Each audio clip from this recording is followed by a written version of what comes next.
swing, and I wouldn't change a thing. Oh, I'd get right back in the ring, take another swing, and I wouldn't change a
Good morning.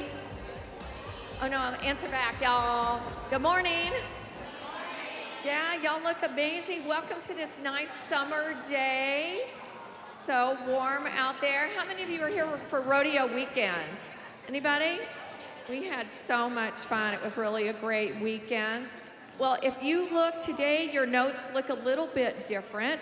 We're actually going to have you take notes during a counseling session. That's what all good counselors do.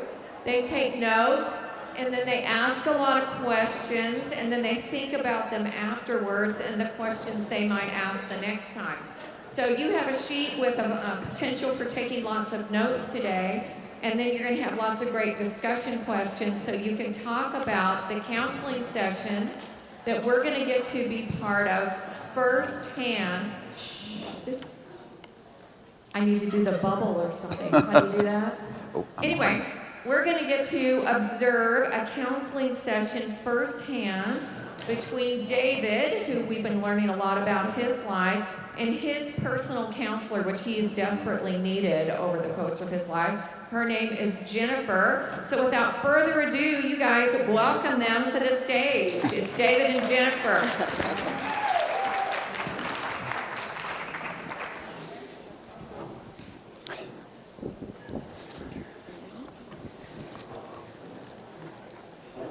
Hi, everybody.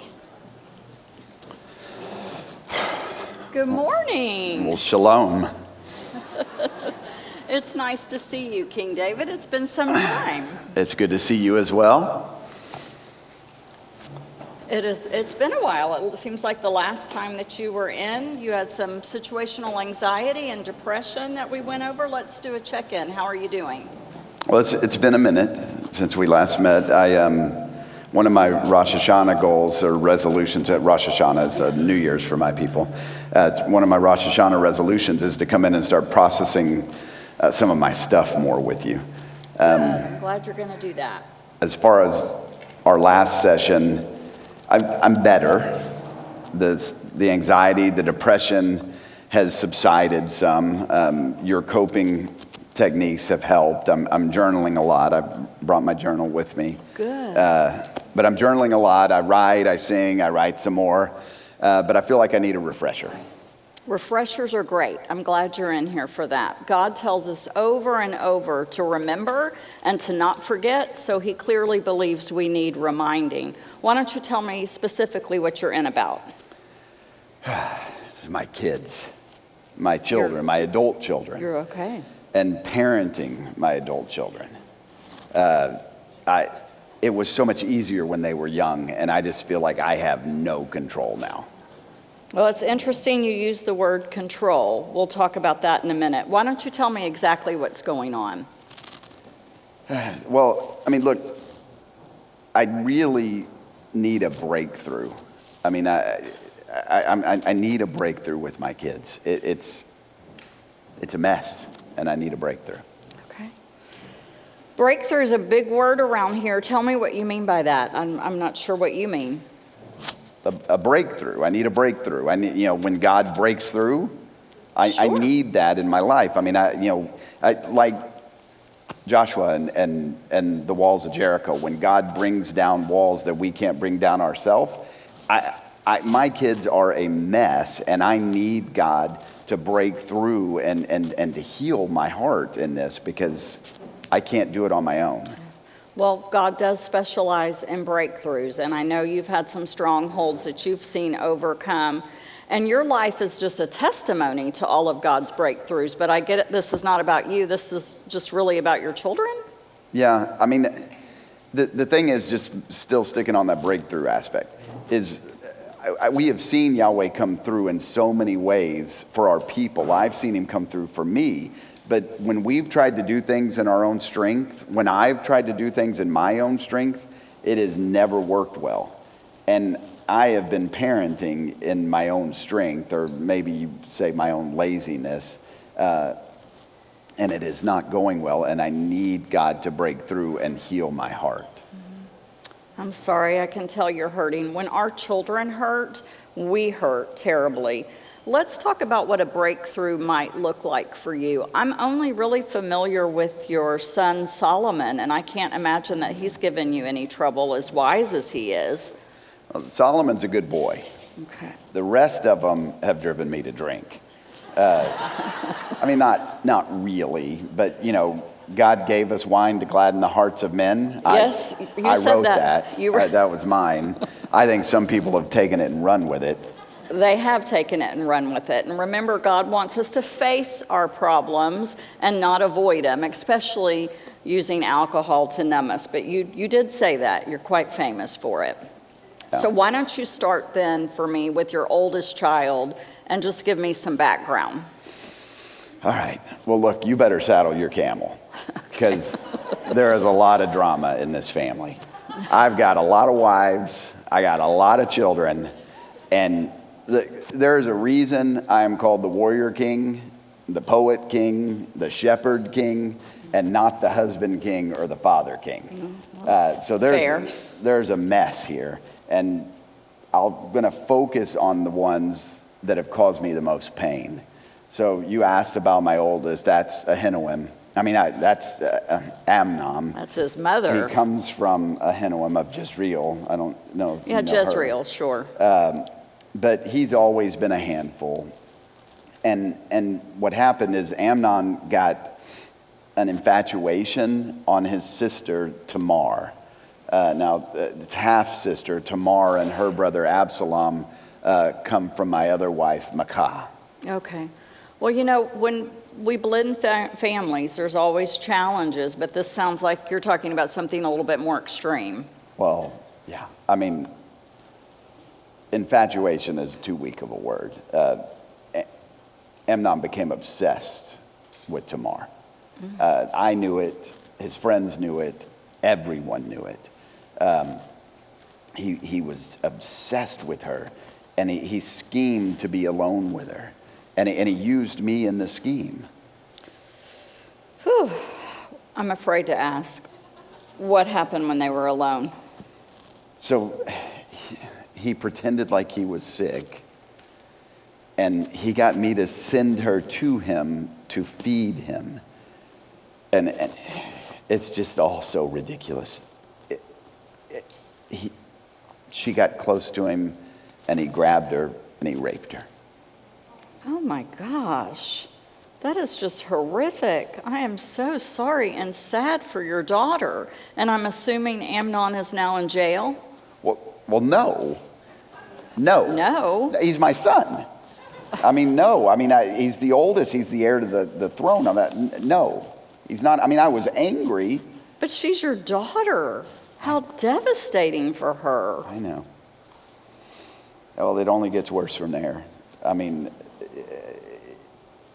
He went from being obsessed to hating her. And she was humiliated. And so she ended up moving in with her brother, with Absalom. Absalom. I'm Okay. sorry. A lot of Well, kids. you have a lot of kids. It's hard to keep up. Yeah. She ends up moving in with Absalom. And from my side, I thought, okay, well, that was horrible. But as long as they stay apart, as long as Amnon and Tamar stay separated, then we can keep the peace. But Absalom was furious. He was furious at Amnon, and he was furious at me for the lack of justice for Tamar. Well, I see that as pretty understandable. No, you don't understand. Absalom had Amnon killed. Okay, well, that went from bad to worse. That's horrible. So then what happened to Absalom? What were his consequences? None. None? He fled. He ran away. Oh, gosh, there's so much pain and destruction in your family, and you're the king. I just don't understand why they couldn't just leave it alone and let everybody heal. Why? I just wanted to keep the peace. Well, King David, I know you and I are both from very different generations, but in both of our generations, there has been war and a strong desire for peace. And I see that you wanted to keep the peace in your family. Why don't you tell me a little bit about how you go about keeping peace in your kingdom? Well, I demand it. I demand it. I mean, if somebody comes and threatens the peace in the kingdom, I have men that will go out and force the peace. So if someone disturbs the peace in your kingdom, they are going to face consequences. Selah. I don't really know what that means. I don't know what that means either, but... Period, yes.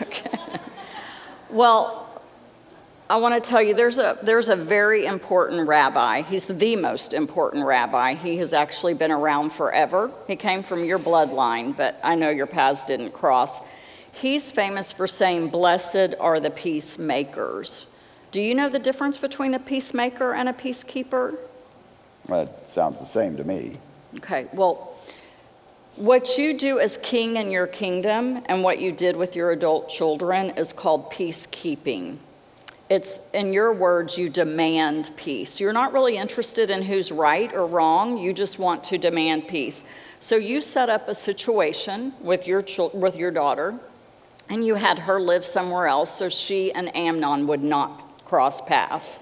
So therefore, there'd be no more conflict. So you acted as a peacekeeper.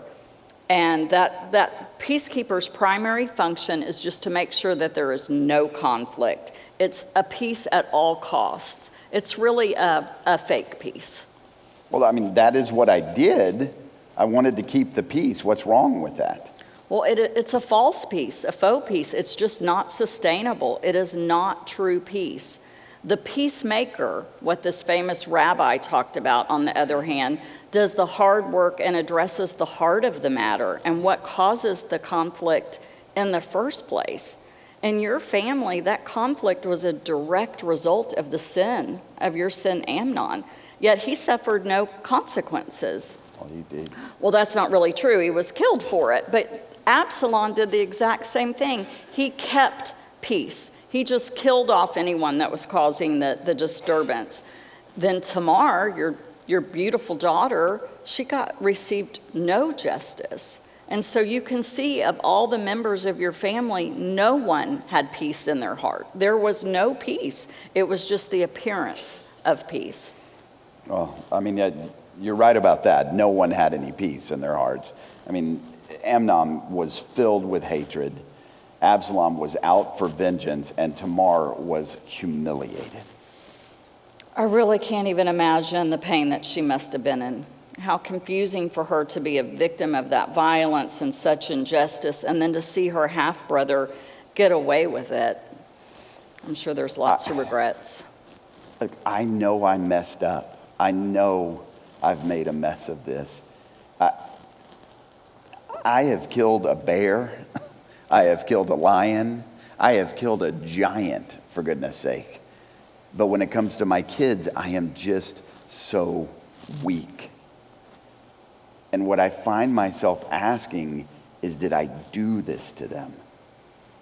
You know, after what happened with Uriah's wife, God told me... Wait, let's name her. Let's call her by name. Bathsheba. So after what happened with Bathsheba, God told me the sword would never depart from my house. And I wanted to shield my children from the consequences of my sin. But I think by trying to shield them, I did more harm. I mean, my son raped his daughter. Sister. His sister, my daughter. And my other son killed his brother. This is all my fault. It's a little overwhelming, and I'm so sorry it has happened in your family. But I know you well enough, King David, to know that you understand and you've experienced God's mercy and grace.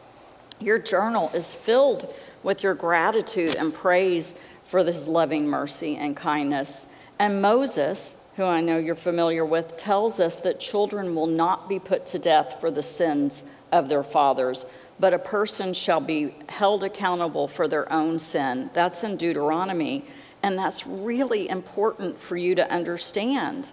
Your children most definitely felt the consequences from your actions with Bathsheba, but their choices on how they dealt with those consequences are their own. They are responsible, and they alone are responsible for their actions. Both Amnon and Absalom made their choices.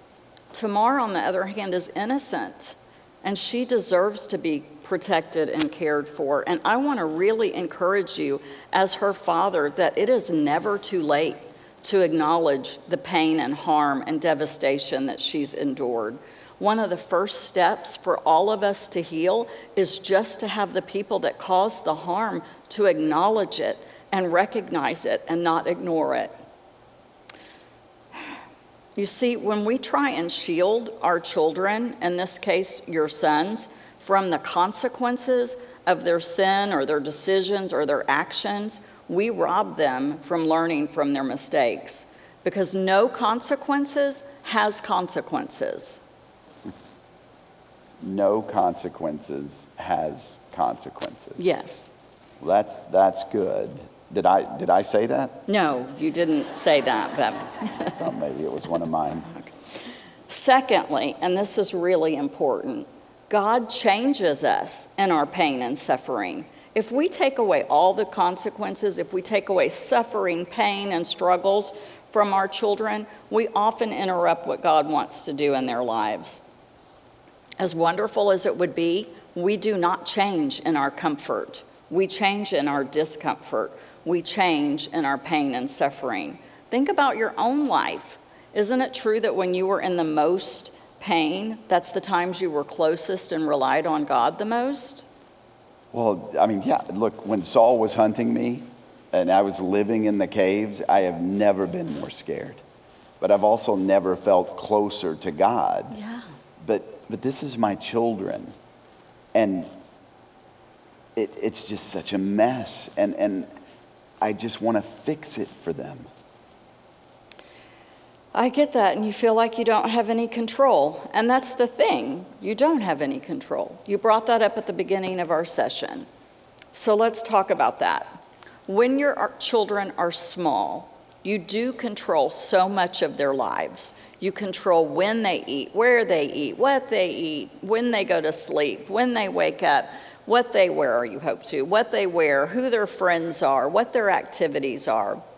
But as your children age, your role as a parent moves from control to influence. And by the time they are adults, you relinquish control, and you just have to pray that the love and support you've shown them over their lifetime has a positive influence on your children's lives.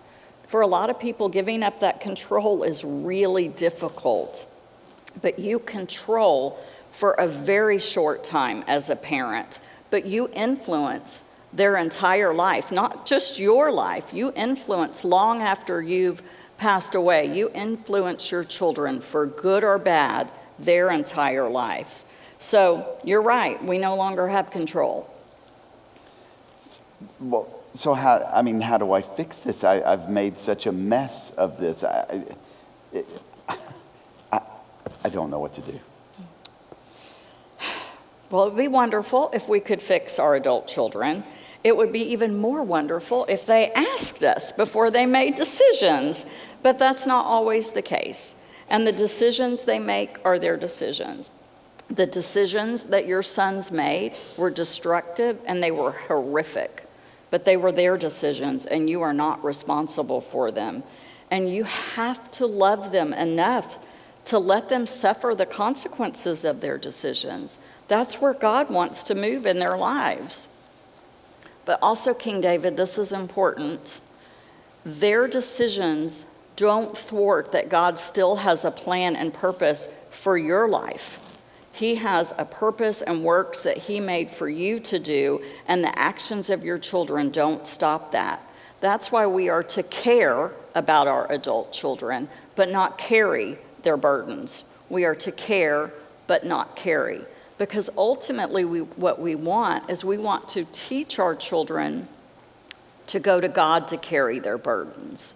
And a lot of times we've set things up so that children their whole life look to us to carry their burdens. We want them to let God carry the burdens. So we care, not carry.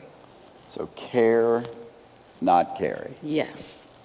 Well, that's helpful, because I have most definitely been carrying my children's burdens. I've been carrying the consequences of my children's decisions, and I am just so depleted. It is exhausting.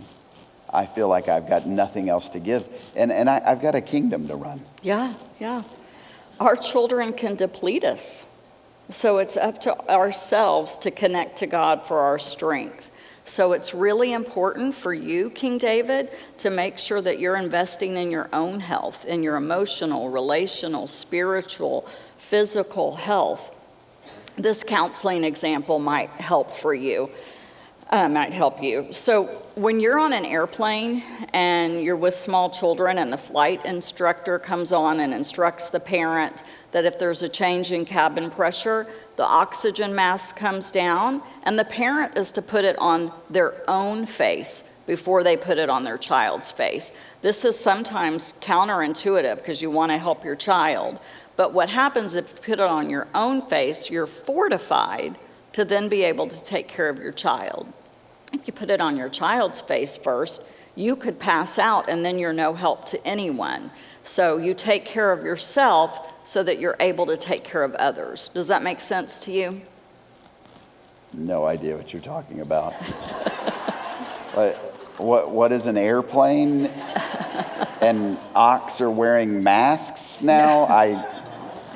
No, okay, that's my bad. I'm sorry. Let me try to explain it to you a different way.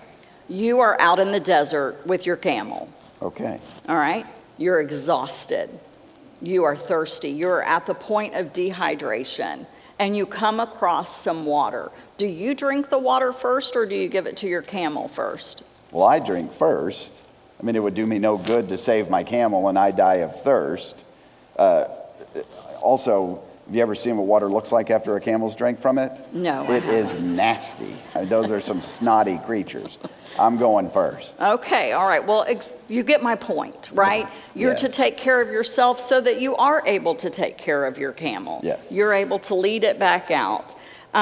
So my point is you've got to take care of yourself emotionally, spiritually, relationally. Especially when your family's in turmoil, you need bigger margins. You got to make sure you're taking care of yourself. Why don't you share with me some of the ways that you do take care of yourself and nourish your own soul? Well, I mean, like I said earlier, I journal. And I love that. I play my harp. I write. I sing. I eat great food at the palace. I like to be outside and spend time with friends. Okay. All of those are excellent things. I want you to do more of those. I want to remind you of some of the truths that are going to help you when the enemy attacks you with lies, because it's your job to fight the lies in your head, and they're going to come fast and furious when there's turmoil in your family. So you already know and have led by example that you're going to do that through worship. You're going to worship God. You're going to get some good rest. And then this one's really important. I want to see some scripture memorization, because it was Moses who said to lay up these words of God on your heart and your soul. You want to be able to pull these words when you need them. So I want you to encourage you to bring those truths to mind and remind yourself of them. Remind yourself that God guides you, and He's going to give you rest, and He's going to give you real peace.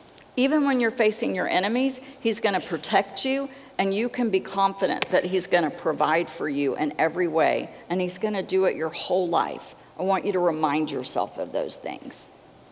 Well, that's helpful. That's good. It actually, what you said just reminded me of something I'm working on that kind of puts those instructions into my language. Oh, I love to hear your I could recite it writings. for you if you want to hear. Please, I would love to.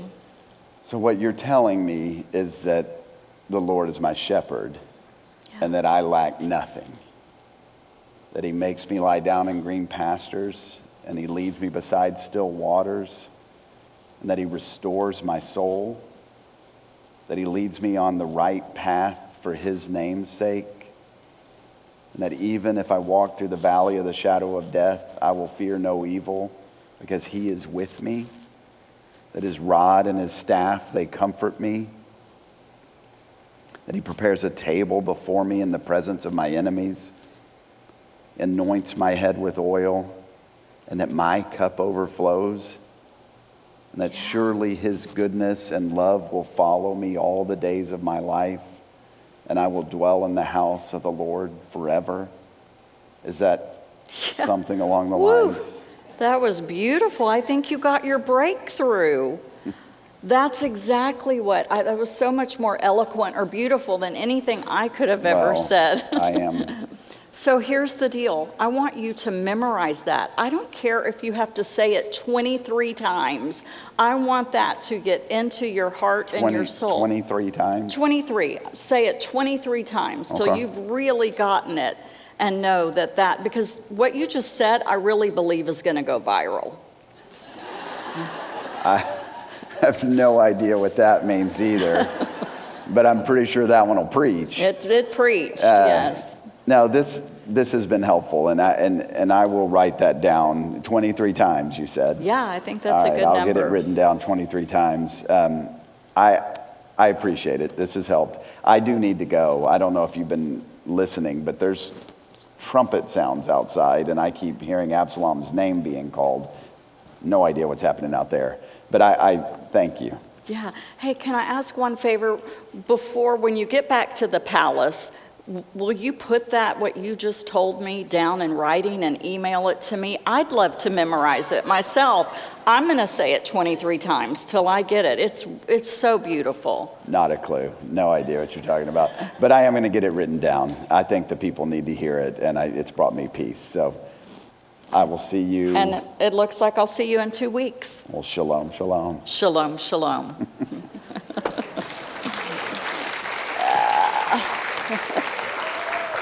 Sonia.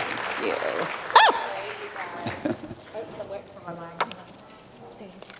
Okay. So great. Well, how about that? Y'all give him a hand again. Y'all stay for just a minute. I have a question for you guys. That was fantastic, by the way. And the amazing thing, the miracle is, we just happen to be studying this 23rd Psalm here, and we just happen to be memorizing that. I What just a can't believe coincidence. it's winging it. It's incredible. Hey, Jennifer, question, because we have moms of all, we have singles, we have moms of all ages in here. We all have our own moms here. We can probably Yes. some of this, see this happening with our grandparents, our parents, our own selves. What would you say just to our young mamas here? When do you start relinquishing that control? Because it's almost like you need the habit of doing that. Sure. Yeah. And I think we know there is also a false sense that we really had a lot of control to Anyway. begin with, yes. We just have a pandemic come through that lets you know that we really didn't. So I think when you always pursue not controlling their behavior, but pursuing their heart, it makes a difference. Because a lot of times as parents, we see the reward in their behavior, but we can control that. And so if you really, from an early age, start speaking to their heart. It takes more time to do that than the Yeah. kids. Like, Absolutely. if I'm lazy, I'm controlling that. right now, 'cause Absolutely. I can manage that side Yeah, of it. yeah, and Yeah. there's both, absolutely. The other part for me, as we were going through this and building, is the idea of allowing your children to experience the consequences. You know, because what we've seen in our parenting, you know, as we raised our kids, is we went from this culture of helicopter parents, you know, that would hover over their kids and swoop down and pick them up when they got in trouble, to lawnmower parents. And lawnmower parents don't wait for their kids to get in trouble. They go in front of them and mow any problems down before they ever encounter them. And the problem, again, is if your kids don't have to experience any consequences from their actions, it just never goes well. And I'm a big believer that is where God is working. And when we interrupt it, when we say, I'm going to make this so easy for you, it kind of robs them of what God's wanting to do in their hearts. So to lovingly let them experience some of the consequences from their actions and behaviors instead of just trying to control it. That's so good. For me personally, I have to say to myself, if I take the energy that it stirs up in me to not have control and to want to control and put it into prayer and being curious and asking good questions, it goes better for me if I just transfer all of that over, all that's there. Care but don't carry. That. I'll wrote that down too. Okay, well listen you guys, you've got plenty of time to talk about this in your groups and we'll come back up in just a little bit. Have fun with that.